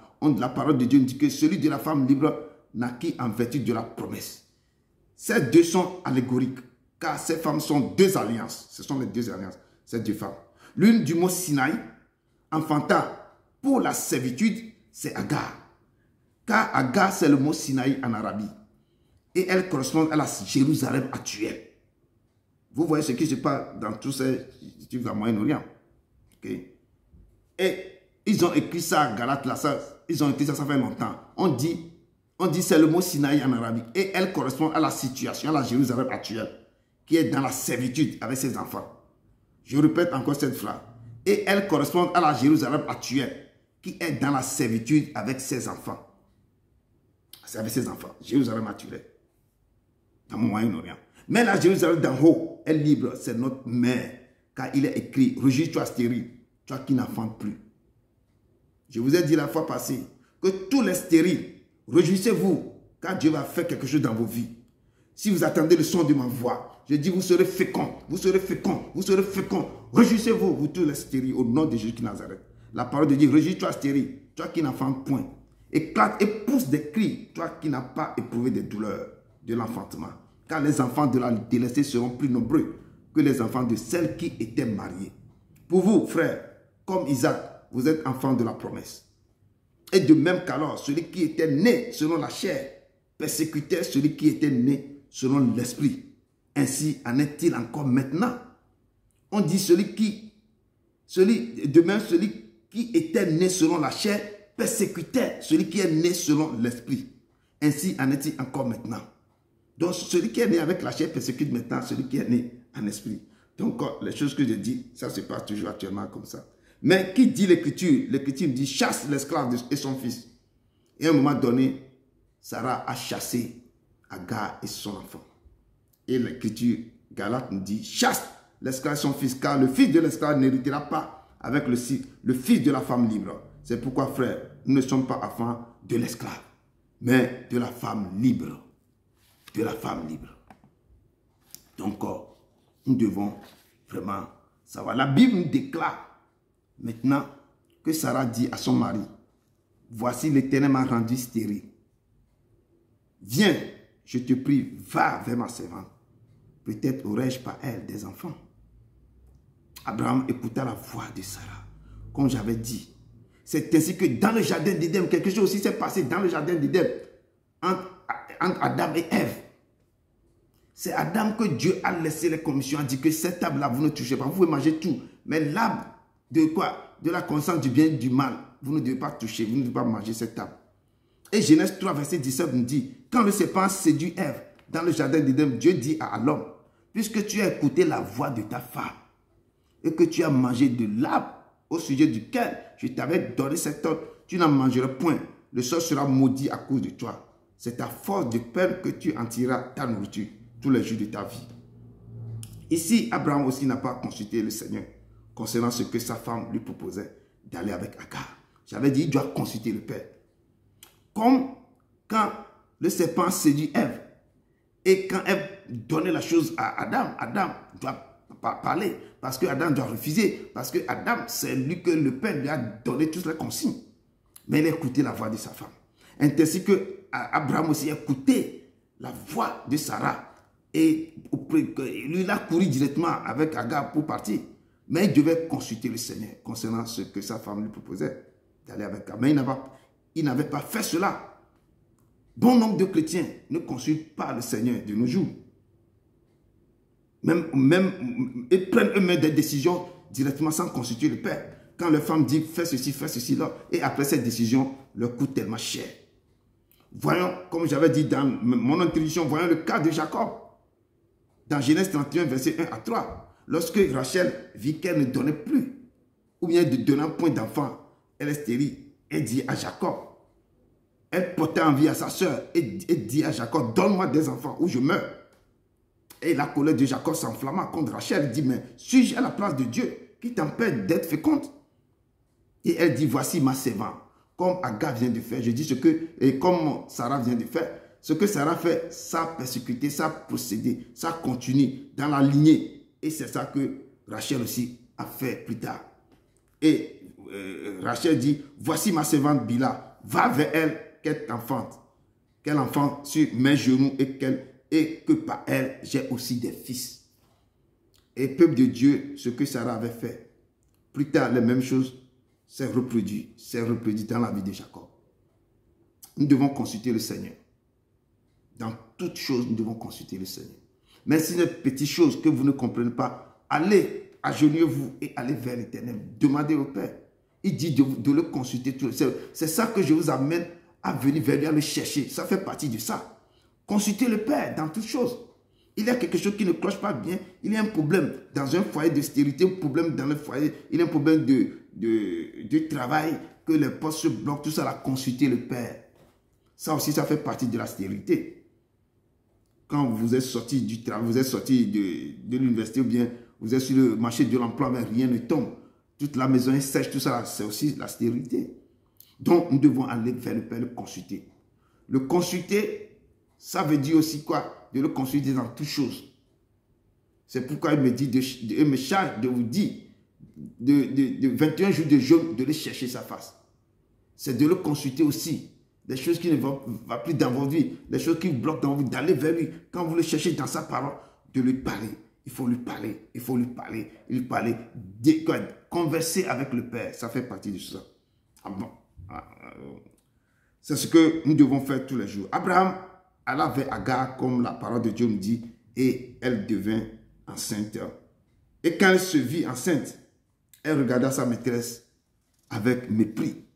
Et c'est très dangereux. Et quand je dis bon nombre de choses là se passent dans nos foyers, se passent dans le cœur des chrétiens, dans la maison des chrétiens. Donc, au peuple de Dieu, ce qui vient de se passer avec le couple d'Abraham se passe dans beaucoup de couples chrétiens.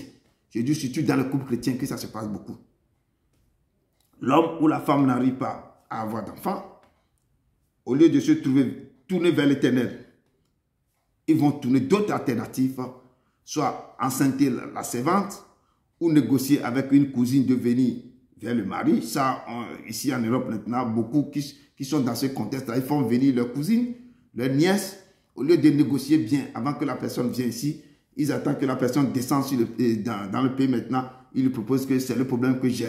Il faut aller vers mon mari pour que tu puisses avoir d'enfants, pour que mon mariage ne se casse pas. Donc, c'est un tombe dans le piège, je ne peux pas, d'autres refusent, d'autres quittent. Donc, ça se passe. Je te dis, les gens vont trouver d'autres alternatives, soit enceinter la servante, ou négocier avec une cousine de venir vers le mari, comme ils sont en train pour être enceintes, ou la femme même ramène une grossesse dans la maison, ou d'autres vont faire in vitro, ou chercher une femme porteuse, et la liste est tellement longue. Certains, Sarah, il a fait à visage découvert. Il voulait parler avec ça. D'autres là, c'est que le mari, mais c'est en faisant certaines analyses, tout ça qui va découvrir que dans tous ses enfants, 8 enfants, il n'y a qu'un qui est son enfant réel. Donc il y a des choses qui se passent. Et nous devons être quoi? Chacun, tout le monde est au courant qu'il y a beaucoup de choses qui se passent maintenant. Certaines femmes disent que nous, on ne fait pas ça. Nous-mêmes, on ramène les grossesses, mais dans la maison, on ramène. Et les gens sont fiers. Je vois beaucoup qui passent sur l'internet comme ça. Nous, on ramène ça à la maison même. Donc, il y a beaucoup de choses. La liste est tellement longue. On n'est pas en cité. Donc, peuple de Dieu, nous devons remettre nos sorts à l'Éternel. Tant qu'on travaille des moments difficiles, nous devons aller vers l'Éternel et remettre tout. Il dit, remettez vos sorts à moi. Et moi, l'Éternel, je vais agir dans vos vies. Allez devant l'Éternel et avec vos cœurs. Comme Anne. Anne avait fait. Je vais faire l'histoire un peu d'histoire de Anne, de Pénina et de Elkana, le mari. La Bible nous parle de l'histoire de Anne. Dans 1 Samuel 1, la parole de Dieu qu'il avait 2 femmes, dont l'une s'appelait Anne et l'autre Pénina. Pénina avait des enfants, mais Anne n'en avait point. Mais chaque année, la famille montait de sa ville à Silo pour se prosterner devant l'Éternel des armées pour lui offrir des sacrifices. Le jour où Elkana le mari des deux femmes, offrait son sacrifice. Il donnait des portions à Pénina et aux enfants, mais il donnait à Anne une portion double. Parce qu'en disant que, car il aimait tellement Anne, mais que l'Éternel avait rendu stérile. C'est le mot stérile aussi encore venu ici. Mais ces gens s'en vont tout le temps prier dans le temple. Prier, prier, prier. C'est pourquoi il dit, remettez vos sorts. Si ce que vous dites à l'Éternel, ça ne va pas changer la façon de prier. Mettez l'Éternel à l'épreuve. Et c'est ça que ça va, les choses vont changer dans vos vies. Et Anne, son mari lui donnait une portion double, car il aimait tellement Anne, sa femme, que l'Éternel avait rendu stérile. Mais ça arriva. Pénina le prodiguait des modifications tout le temps pour la postérité de ce que l'Éternel avait rendu stérile. Et toutes les années en étaient ainsi. Tous les ans, c'est la même chose. Je ne sais pas comment la maison même va être là. Et je sais que Anne va pleurer tout le temps. Quand cette femme l'a modifiée, on connaît les femmes, quand les femmes vont se commencer par moquer de ça arriva que toi tu ne donnes pas l'enfant, c'est quelque chose. Donc, chaque année, Anne montait à la maison de l'Éternel. Pénina la modifiait de la même manière. Alors, elle pleurait, elle pleurait, elle pleurait. Et ne mangeait point. Ce jour-là, elle pleurait jusqu'à ce qu'elle a refusé de manger. Elle se leva. L'amertume dans l'âme. L'amertume terrible dans l'âme. Elle pria à l'Éternel. Et en priant à l'Éternel, elle versa beaucoup de larmes.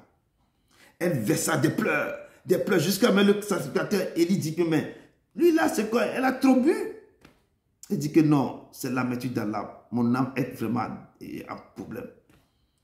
L'amertume dans l'âme, elle pleure devant l'Éternel et en ce moment donné, quelque chose a résonné dans son cœur. Elle fit un vœu en disant à l'Éternel, Éternel des armées, si tu daignes regarder l'affliction de ta servante, et si tu te souviens de moi et n'oublie point ta servante, et si tu donnes à ta servante un enfant mâle, elle a bien précisé un enfant mâle. Elle a donné la distinction, tout ce qu'il va faire. Je te le consacrerai à l'Éternel. Je le consacrerai à l'Éternel pour tous les jours de sa vie. Et elle a précisé, et le rasoir ne passera point sur sa tête. Anne s'est confiée à l'Éternel. Ce que je dis au peuple de Dieu, confiez-vous à l'Éternel. Et faites-lui un vœu. Quand vous avez fait le vœu à l'Éternel, je vous dis, c'est quelque chose de très important. C'est différent de faire l'alliance. C'est différent. Si vous faites un vœu avec l'Éternel, respectez ça. C'est très important. Si je reviens sur ça, c'est que Dieu a mis ça dans mon cœur pour dire ça. C'est très, très, très important. Et elle s'est confiée à l'Éternel et lui fait un vœu. Et la Bible déclare le vœu qu'elle avait fait à l'Éternel. La Bible déclare qu'Elkana a connu Anne. Quand Anne avait dit à l'Éternel, si tu me donnes un enfant mâle, le rasoir ne passera sur ta tête. Mais je vais te consacrer, je vais te remettre cet enfant. Je le consacrerai à toi. Et cet enfant sera devant toi tous les jours de sa vie. Et le rasoir ne passera. Dieu a écouté. Parce que Dieu cherchait quoi? Dieu veut qu'il change seulement la façon dont elle prie. Elle me demande. Dieu cherchait quelqu'un pour remplacer les enfants du sacrificateur qui faisaient des dégâts là-bas, coucher avec des femmes, faire des bonnes incroyables. Dieu cherchait quelqu'un pour remplacer les enfants d'Élie là-bas. Et c'est maintenant quand Anne s'est présentée à l'Éternel pour dire que si tu me donnes un enfant mâle, cet enfant-là, moi-même, je te le redonnerai, je vais le consacrer à toi. Et cet enfant restera toujours, sera à toi. Dieu a trouvé ce qu'il cherchait depuis. Dieu a répondu à son appel. L'année qui suit directement, Anne est tombée enceinte. La parole de Dieu, la parole déclare qu'Elkana a connu Anne, sa femme. Et l'Éternel se souvient d'elle. Dans le cours de l'année, Anne devint enceinte. Elle enfanta un fils qu'elle nomma Samuel. C'est ce Samuel qui a David, le roi David. Car, dit-elle, je l'ai demandé à l'Éternel. Il a donné le nom Samuel. Je l'ai donné à l'Éternel. Depuis ce jour, on ne parle plus de Pénina, la femme qui me disait tout ça. Mais on a continué de parler de Anne. De parler de son fils Samuel. Jusqu'à, on a vu ce que Samuel avait fait. Peuple de Dieu, demandez. Demandez, vous recevez. Cherchez, vous trouverez et frappez. L'on vous ouvrira la porte. Demandez à l'Éternel tout ce qui vous manque. Dans la fidélité. Si vous faites un vœu, respectez ce vœu à l'Éternel. L'Éternel va se souvenir. Il va se souviendra de ce que vous avez demandé. Il va vous honorer. Il va vous respecter tout. Appuyez-vous sur l'Éternel. Accrochez-vous à lui. Cherchez-le de tout votre cœur. Et se laissera trouver. C'est l'Éternel. Il faut le chercher. Il faut le connaître. Il est simple. Mais quand tu sais comment le chercher, Il se laissera te... Toi, mais tu as dit que non. Je n'ai jamais vu un père bon, aimable comme ça. Il est doux de cœur. Mais je dis, il est terrible en acte glorieux. Il ne pardonne pas. Quoi? Il ne prend pas un coupable pour innocent. Il est doux. Il est un Dieu fidèle. Il faut être fidèle aussi. Vous devez être fidèle aussi. Marcher dans l'intégrité et dans la fidélité avec lui. Vous êtes tranquille. La Bible dit qu'Agar regardait sa maîtresse avec mépris. Et Sarah dit à Abraham, l'outrage qui me fait retombe sur toi. J'ai mis ma servante dans ton sein. Et quand elle a vu qu'elle était enceinte, elle m'a regardé avec mépris. Oui, c'est toi qui as mis ça dans le lit de ton mari. Tu l'as pris, tu l'as mis dans votre lit conjugal. Comment tu penses qu'il va faire? Elle a commencé à faire quoi? À mépriser sa maîtresse. Et c'est quelque chose que... Elle dit que j'ai mis ma maîtresse dans ton sein. Et quand elle a vu qu'elle était enceinte, elle m'a regardé avec mépris. Que l'Éternel soit juge entre moi et toi. Quand l'Éternel a vu ça, l'Éternel veut quelque chose, mais Agar n'a pas compris. Et quand Sarah a ouvert la bouche, qui dit que l'Éternel soit juge entre moi et toi. Si vous priez, quelqu'un vous a fait du mal, vous dit que l'Éternel soit juge entre moi et la personne. Si vous êtes dans votre dans la droiture, si vous êtes dans votre droit, ou bien dans les règles normales, dans l'intégrité, Dieu vous fera justice. Dieu va se lever. Il va vous rendre cette justice. La parole de Dieu déclare dans Proverbe 30, 21, 23 que 3 choses font trembler la terre. Écoutez bien, 3 choses font trembler la terre. Il en est 4 qu'elle ne peut supporter. Première des choses, un esclave qui vient à régner, ça fait trembler la terre. Un insensé qui est rassasié de pain, ça fait trembler la terre. Une femme dédaignée qui se marie, ça fait trembler la terre. Et une servante qui hérite de sa maîtresse. Une servante qui a pris la place de sa maîtresse. Comme les gens font tout le tour, ils laissent tout à la servante dans la maison. Le moment qu'il doit savoir que son mari va tous les nuits avec la servante là, la servante est déjà enceinte. Et ça fait trembler la terre. C'est Proverbe qui dit ça. 3 choses font trembler la terre. Ce sont les choses là.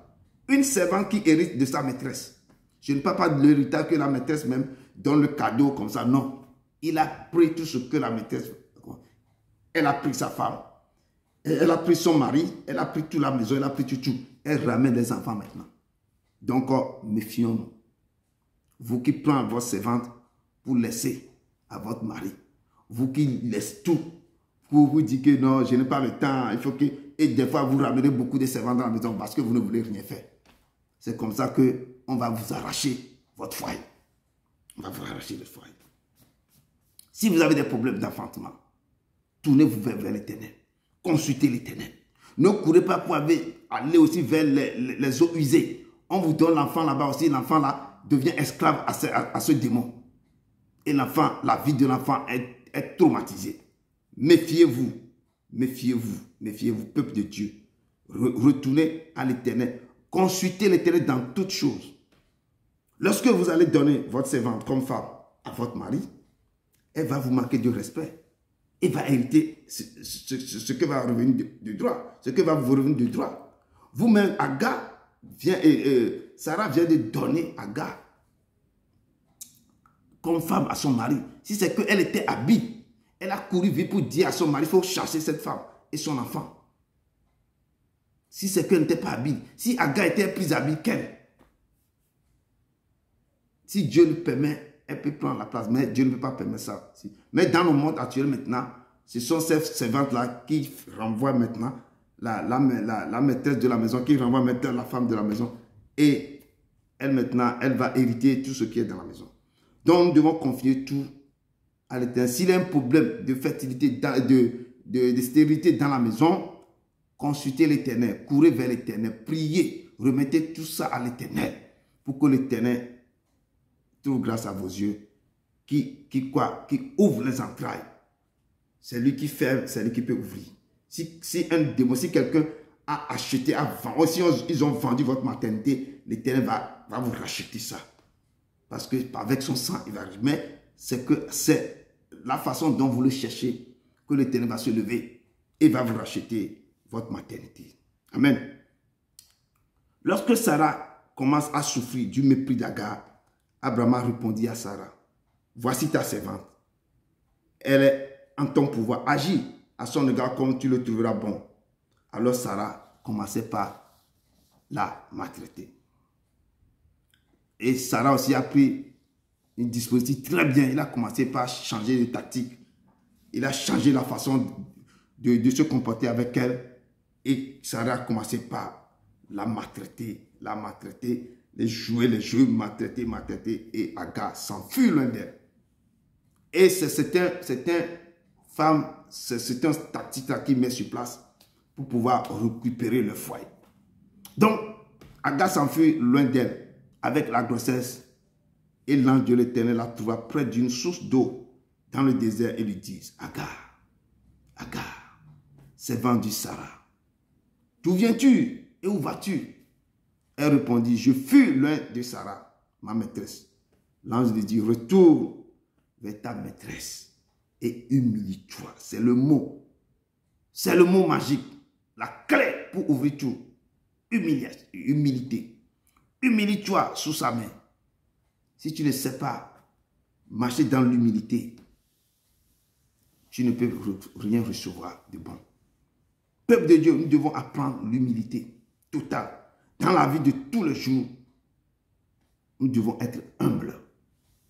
L'humilité, beaucoup de phrases ont dit l'humilité précède la gloire. Quand tu as ça, un homme humble, intègre, qui marche vraiment dans la fidélité de Dieu, tu es humble, tu vas faire beaucoup de choses. C'est ça qu'ils ont dit, l'humilité précède la gloire. On voit les gens qui ont petite fortune, ils vont se faire voir comme des tonneaux. C'est eux, tout le monde attend leur vie. Mais les gens qui ont beaucoup même, on ne les attend pas. Ils ne veulent même pas que quelqu'un rentre dans leur maison pour voir ce qu'ils ont même. Les gens qui n'ont rien, ils ont un tout petit peu, c'est eux qui veulent faire voir tout le monde que nous avons l'argent. Mais rien. Et la parole dit que il se croit riche, mais la personne là, c'est Apocalypse qui parle de ça, il est pauvre, mais il se croit riche. Il se croit bien habillé, mais il est nu. Il est nu. Il ne voit rien, mais il se... Donc, l'Apocalypse décrit des choses. Il y a des choses terribles dedans que nous devons lire pour comprendre des choses. Donc, nous devons vraiment marcher dans l'humilité totale. C'est ça qu'on dit, l'humilité précède la gloire.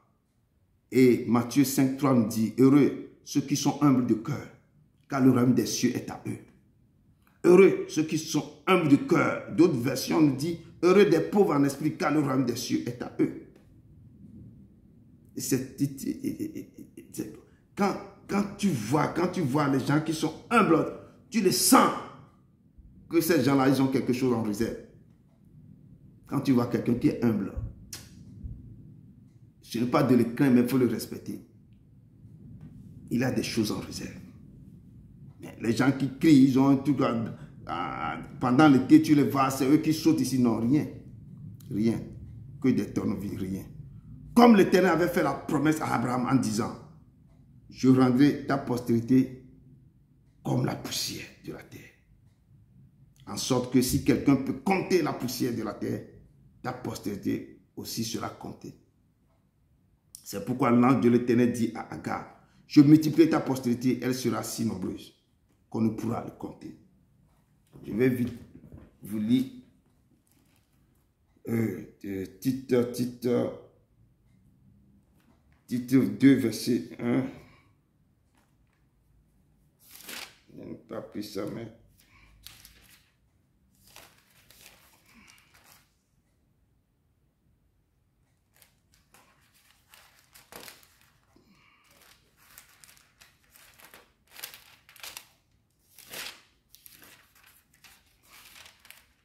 Titre 2, verset 9 qui nous dit, exhorte les serviteurs à être soumis à leur maître.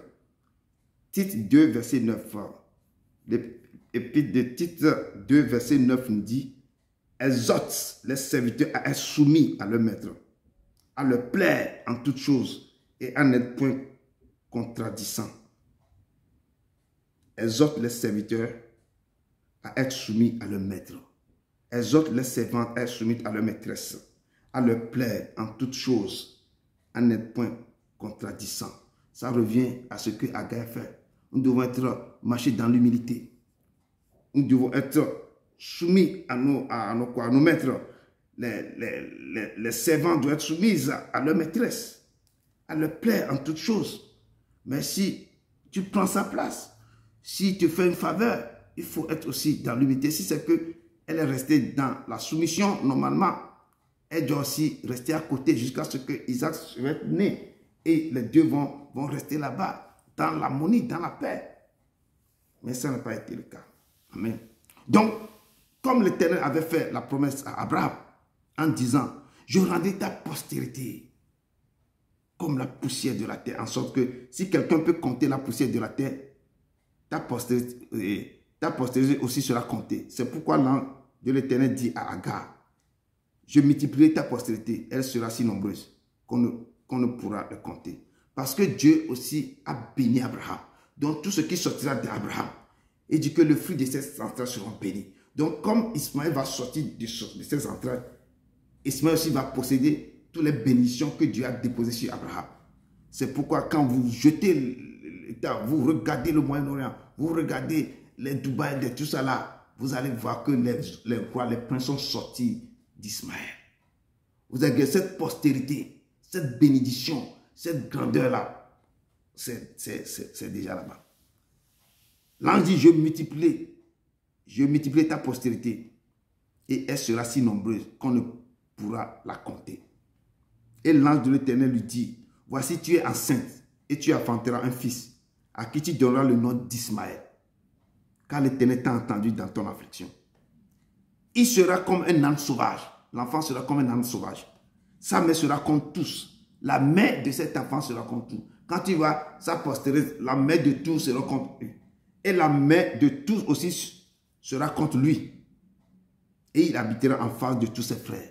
Et ils habiteront en face de tous ses frères. Jetez votre regard vers le Moyen-Orient. Ils habitent tous devant les frères. De là. Et ils sont riches. Tellement sauvagement riches. Parce que la bénédiction que Dieu a découlé sur Abraham là, ça découle sur Ismaël aussi. Ça découle, ça découle, ça découle. Et ils savent maîtriser la bénédiction que Dieu les a donnée. La Bible déclare qu'Agar enfanta un fils à Abraham. Et Abraham donna le nom d'Ismaël au fils qu'Agar lui a enfanté. Et à cette époque, il était âgé de... Abraham avait âgé de 86 ans lorsque Agar lui a donné Ismaël. Abraham dit à Dieu, oh, qu'Ismaël vive devant ta face. Dieu dit, certainement, Sarah, ta femme, t'enfantera aussi un fils et tu l'appelleras du nom d'Isaac. C'est là que Dieu a commencé à parler que Sarah va te donner un enfant. Le nom que tu vas donner à l'enfant sera ce nom. Tu l'appelleras Isaac. Et le Père continue de dire que j'établirai mon alliance avec lui, avec Ismaël aussi, avec Isaac, comme une alliance perpétuelle pour sa postérité après lui. Mais à l'égard d'Ismaël, l'Éternel dit, je t'ai exaucé, Abraham. Voici, je le bénirai. Il dit, je vais bénir Ismaël. Je le rendrai fécond. Je le multiplierai à l'infini. Je vous parle de tous ces pays du Moyen-Orient, toutes ces choses-là. Les pétrodollars, je lui parle de tous ces gens. Il dit, je le multiplierai à l'infini. Il engendra 12 princes. Le Père a précisé que Ismaël va engendrer 12 princes. Et je ferai de lui une grande nation. Et quand il a fini de parler sur Ismaël maintenant, le Seigneur revient sur Isaac et dit que j'établis aussi mon alliance avec Isaac. Que Sarah t'enfantera à cette époque-ci. De l'année prochaine, il a dit que l'année prochaine, j'établis mon alliance avec Isaac, que Sarah t'enfantera de l'année prochaine. Lorsqu'il eut achevé de lui parler, Dieu s'éleva au-dessus d'Abraham. Car c'est Isaac que sortira une postérité qui te sera propre. Je ferai aussi une nation du fils de ta servante, car il est ta postérité aussi. Donc Ismaël aussi fait partie de la postérité d'Abraham. Et Dieu dit que je ferai aussi une nation du fils de ta servante, car il est de ta postérité. La Bible nous déclare dans Genèse 21, 20-21 que Dieu fut avec Ismaël, qui grandit, habitant dans le désert et devient tireur d'arc. Il habita dans le désert de Paran, et sa mère lui prit une femme du pays d'Égypte. Et c'est là aussi, quand il a eu cette femme-là, sa postérité commençait par augmenter. La conclusion que je vais vous donner, après on va revenir dans d'autres études bibliques pour concernant la naissance d'Isaac aussi. Il faut que on va parler de ça aussi, pour voir comment sa naissance aussi est arrivée, comment ils ont raconté l'ange tout. Amen. Ma conclusion, je l'ai tirée dans Habakkuk. Et dans cette conclusion que je vais vous donner, l'Éternel m'adressa la parole et dit, écris la prophétie. Je dis, quand l'Éternel vous parle, vous faites de vœux, il vous parle, il faut retenir, il faut l'écrire. Grave-la sur les tables de vos cœurs, afin qu'on la lise couramment. Car c'est une prophétie dont le temps est déjà fixé. Elle marche vers son terme et elle ne mentira pas. Si elle tarde, attends-la, car elle s'accomplira. Elle s'accomplira certainement. Peuple de Dieu, si le Père vous parle, si vous avez reçu des prophéties, si l'Éternel vous a fait une promesse, attends cette promesse. Elle s'accomplira certainement. Ne courez pas pour dévancer Dieu. Ne courez pas. Attends la prophétie. Attends-la. Si Sarah n'a pas quoi, si c'est qu'elle avait attendu le Père, si Abraham aussi n'a pas écouté sa femme, il y a certaines choses qui ne vont pas se passer. Donc si le Père vous parle, si le Père vous a fait des promesses, attends la prophète, attends cette promesse, attends la prophétie. Elle s'accomplira certainement. Ne courez pas pour dévancer Dieu. Ne courez pas, frères et sœurs. La promesse de l'Éternel s'accomplira certainement. Ne doute pas, il est fidèle. Si tu crois en Jésus-Christ, la promesse de l'Éternel s'accomplira certainement. Ne doute pas, il est fidèle. Si tu crois en Jésus-Christ, la promesse de l'Éternel s'accomplira certainement. S'accomplira certainement. Ne doute point, il est fidèle. Si tu crois en Jésus-Christ, la promesse de l'Éternel s'accomplira certainement. Le peuple de Dieu, Dieu m'a libéré cette parole. Il m'a donné cette parole pour vous donner. Je viens de vous libérer. Attendez sa promesse. Si vous avez reçu les prophéties, attendez. Si ça dure, le temps, tout le temps est fixé. Ça viendra certainement. Attends-la. Père, j'ai libéré ce que tu m'as donné pour tes enfants. Je les ai communiqués. Écris-les dans le cœur et gravez-les dans mes pensées. Père éternel, tu sens. Et penche le cœur vers toi, incline le cœur vers toi pour qu'il respecte, pour qu'il attende, pour qu'il marche selon tes préceptes et tes ordres, qu'il te cherche dans toutes choses, qu'il te consulte s'ils ont des problèmes. Père, agis, parle à leur cœur pour qu'ils puissent maintenant attendre toute promesse, toute prophétie que tu les as données. Papa, je te loue. Au nom de ton fils Jésus de Nazareth, au nom de ton fils Jésus de Nazareth. Amen. Que toute stérile maintenant reçoit la vie. Que le fruit de vos entrailles maintenant répond à toutes choses. Que vos maternités qui ont été volées, qu'on vous restitue toute maternité volée. Que vos maternités volées. Recevez, on dit que la stérile enfante 7 fois. Vous tous qui êtes dans un couple, vous avez des terribles problèmes. Vous avez des problèmes pour enfanter. Que le ciel vous écoute. Que le Père ouvre vos entrailles. Recevez votre enfantement. Recevez-les au nom puissant de Jésus de Nazareth. Amen. Que Dieu vous bénisse maintenant. Je laisse maintenant la prière de clôture à notre frère. Amen. Shalom, shalom. Shalom. Shalom. Shalom. Shalom. Je te remercie pour ce moment merveilleux que nous venons de passer ensemble avec toi. Car tu nous as encore nourris de ta parole. Tu nous as parlé du comportement de la servante Agar de Sarai, puis de la naissance d'Ismaël. Sarai, femme d'Abraham, commis une erreur pour pouvoir donner Agar comme épouse à Abraham, afin d'avoir une postérité. La postérité dont Dieu a parlé à Abraham ne sortira que de ses entrailles et non d'une tierce personne. Abraham a manqué de la sagesse pour accepter la proposition de Sarah, sinon il allait la refuser, car c'est lui seul que Dieu a fait naître. Dieu saint, Dieu éternel, nous te remercions pour l'enseignement d'aujourd'hui qui nous instruit de la clairvoyance de la femme au foyer, comme Sarah l'a fait, et qui se voit méprisée par sa servante, puis de la patience envers Dieu qui a manqué à notre Père Abraham. Que le Saint-Esprit nous aide à être attentifs à la parole de Dieu et d'attendre la prophétie, même si elle tarde. Attendre car elle s'accomplira certainement. Que le Seigneur veille sur nous et protège tout un chacun de nous dans son lieu de repos et nous révèle demain dans la joie de Christ. Et c'est au nom de Jésus Nazareth que j'ai prié. Amen. Amen. Amen. Amen. Soyez bénis, soyez bénis.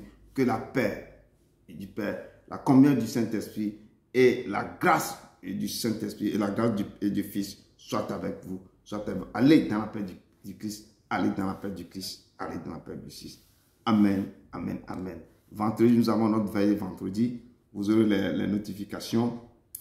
Et le dimanche, c'est notre culte dominical. Je vous remercie toujours dans le jeûne le jeûne que vous êtes en train de faire pour familiariser avec le Père, pour avoir un bilan avec le Père. Continuez dans ce jeûne. Je dis c'est quelque chose qui est très bien, que Dieu va vous récompenser. Cherchez-le, allez devant lui, examinez-vous et le cherchez dans sa parole et faites un bilan avec lui. Un bilan. Dieu veut que vous fassiez ce bilan avec lui. Et que si vous n'avez pas eu le temps de le chercher durant cette année, ça vous donnera la priorité, la force de continuer à faire un bilan chaque trimestre, chaque mois, ou au fur et à mesure, vous allez voir quels sont vos liens, comment vous êtes avec le Père, si vous avez bien marché avec lui, si vous avez diminué, si le Saint-Esprit vous marque. Il y a beaucoup de choses que vous-même, vous évaluez avec lui. Et c'est là que vous allez commencer par grandir avec le Père. Et le Saint-Esprit sera votre ami. Il vous tiendra par la main. Il marchera avec vous. Il sera sur vous. Il demeurera avec vous. Ça dépendra de la façon dont vous le cherchez. Cherchez, vous le trouverez. Frappez, vous aurez la porte. Et demandez, il vous le donnera.